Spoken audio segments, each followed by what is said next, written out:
Télé de News sur ISN 24. Mesdames et messieurs, bonsoir et bienvenue dans Question de droit. La police républicaine a interpellé 2 individus vendredi dernier dans la commune de Poso-Tomé. Ils sont accusés de tentative de sacrifice humain sur 2 enfants qu'ils ont enlevés. Grâce à la vigilance de Sa Majesté Ayolomi II, 2 enfants ont été sauvés de justesse d'un plan de sacrifice humain. Selon l'agence Bénin Presse ABP, les 2 individus accusés étaient à la recherche d'un charlatan pour aller au bout de leur projet de sacrifice quand ils ont été signalés au roi. Ce dernier a aussitôt alerté la police. Interpellés et interrogés, ils auraient passé aux aveux. Ils seraient même allés loin en confiant qu'il s'agit d'un vaste réseau de trafic d'enfants ficelé sur toute l'étendue du territoire national. Ils sont gardés à vue par la police qui a ouvert une enquête.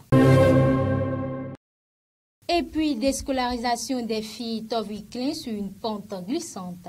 Le constat sur le terrain n'est pas tout autre. Beaucoup d'élèves filles n'arrivent pas à avoir un cursus scolaire, indique une source de la commune. Un directeur d'école primaire publique d'un des arrondissements de Toviklen confie sur une trentaine d'abandons enregistrés au cours de l'année scolaire écoulée. On dénombre 21 filles.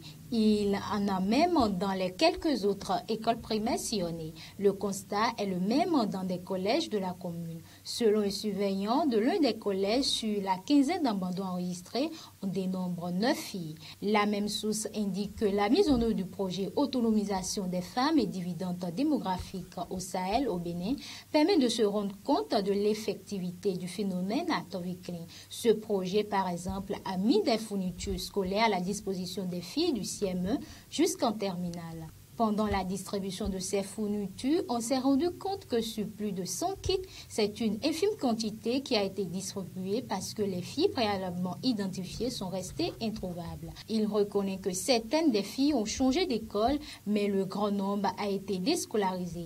Pour le primaire, 41 kits ont été envoyés pour les filles identifiées au préalable, mais c'est 24 filles qui ont été vues et servies. Au collège, c'est le même constat. L'un des causes de la déscolarisation des filles à Toviklen est la pauvreté. À en croire toujours la source, plusieurs parents n'ont pas les moyens de faire face aux charges scolaires de leurs enfants. Le Bénin a un successeur pour Ousmane Batoko à la Cour suprême. Le Conseil des ministres de ce mercredi 10 mars 2022 a procédé à la nomination du nouveau président de la Cour suprême. Et c'est Victor Dassi Adossou que le chef de l'État a nommé après consultation du président de l'Assemblée nationale. Il va donc remplacer Ousmane Batoko. Le nouveau président de la Cour suprême avait aussi occupé le poste de président de la Chambre administrative de la Cour suprême. Le président de la République, Patrice Talon, a donc misé sur une personne qui connaît déjà la maison. Victor Dassi Adossou a été aussi directeur des affaires civiles et pénales au ministère de la Justice à 2 reprises, de conseiller technique juridique du garde des Sceaux et de directeur de cabinet du président de la Cour suprême. Il a été également juge d'instruction substitut du procureur de la République et conseiller à la Chambre administrative de la Cour suprême, secrétaire général de l'Association africaine des hautes juridictions francophones. Sa nomination vient mettre fin aux supputations qui suivent l'éventuelle nomination de Victor Topanou. Et puis la police ghanéenne a décidé récemment de punir 5 policiers en poste dans la région d'Akhafo pour avoir porté de béret sur un uniforme civil lors du mariage d'une de leurs amies la semaine dernière. Selon l'administration de la dite police, leur posture retrouvée sur les réseaux sociaux en demoiselles d'honneur lors de mariage enfreignait l'éthique des forces de l'ordre. Elles avaient porté un bikini noir et blanc, des bérets et casquettes à visière contrairement au code de conduite de la police. Elles ont été punies de suivre un cours de recyclage. Les 5 jeunes dames retourneront à l'école de formation à la sécurité publique de la police à Poualougou, dans la région du Haut-Est du Ghana, en vue de purger leurs sanctions, et ce durant 8 semaines.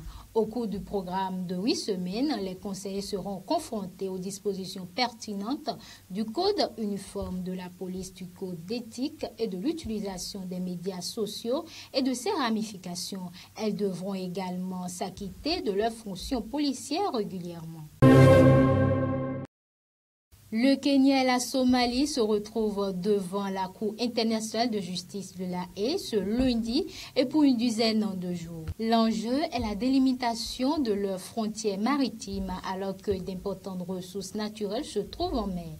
Pour la Somalie, sa frontière maritime avec le Kenya sur le tracé de la frontière terrestre en s'enfonçant dans l'océan vers le sud-est. Pour le Kenya, au contraire, sa frontière avec la Somalie suit une latitude horizontale d'ouest en est. Or, dans le triangle entre les deux tracés se trouvent 100 000 km² de territoire maritime et au moins 3 blocs sous-marins renfermant du pétrole et du gaz, mais aussi des eaux très poissonneuses. Il s'agit par conséquent d'un enjeu économique majeur pour les deux pays. La bataille judiciaire dure depuis bientôt 7 ans. C'est la Somalie qui en est à l'origine. Le 28 août 2014, elle introduisait auprès de la Cour internationale de justice de La Haye ce qu'on appelle une instance contre le Kenya sur un différend relatif à la délimitation maritime dans l'océan Indien. Toutes sortes d'actes de procédure sont suivis, mais à partir de ce lundi après-midi, les avocats de chaque pays vont pouvoir enfin plaider à tour de rôle. D'abord la Somalie, puis le Kenya. Puis chaque pays aura l'occasion de répondre aux objections de l'autre. La décision de la Cour sans appel sera rendue ultérieurement. Le général Amadou Yahya Sanogo, qui dirigeait la junte qui a mené le coup d'État contre Amadou Toumani Touré, ne sera pas poursuivi dans l'affaire de l'assassinat de 21 bérets rouges en 2012. Le juge de la Cour d'appel de Bamako a prononcé l'abandon de la procédure ce lundi 15 mars.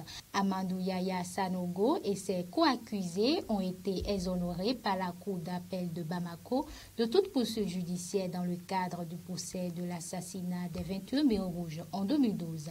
Ils ont bénéficié de la loi d'entente nationale adoptée en 2018 et qui vise à concrétiser la politique de la restauration de la paix et de la réconciliation. Les familles et proches des victimes ont trouvé un accord avec le gouvernement leur permettant d'être indemnisés. Cette décision ne doit étonner personne en vertu de la loi d'entente nationale qui exonère tous ceux qui ont commis de graves crimes en 2012, hormis ceux qui ont commis des crimes relevant de la Cour pénale internationale. A pour sa part commenté Ouma Mariko, président de la Solidarité africaine pour la démocratie et l'indépendance et membre du mouvement du 5 juillet.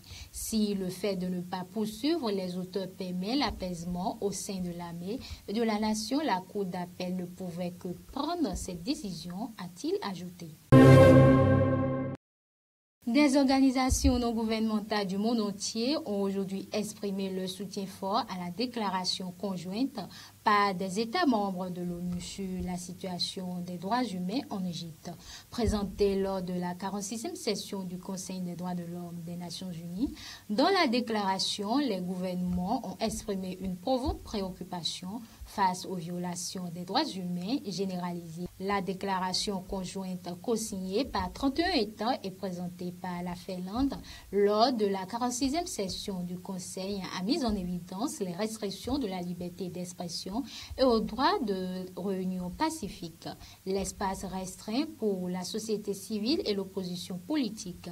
La déclaration a également condamné l'usage excessif des lois antiterroristes pour punir les critiques pacifiques. La déclaration du 12 mars met fin à des années d'inaction affligeante de la part du Conseil des droits de l'homme des Nations Unies malgré la forte détérioration de la situation des droits humains en Égypte, a déclaré Baye Hassan, directeur de l'Institut du Caire pour l'étude des droits humains. Les États devraient continuer à signaler clairement au gouvernement égyptien qu'il n'aura plus carte blanche pour emprisonner, torturer et violer le droit à la vie et tuer illégalement.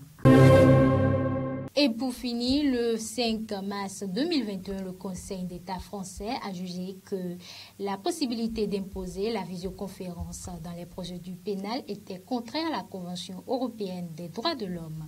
La plus haute juridiction administrative française s'est ainsi opposée à cette mesure qui avait été adoptée en mars 2020 en vue d'adapter les règles de procédure pénale en raison de la pandémie de Covid-19.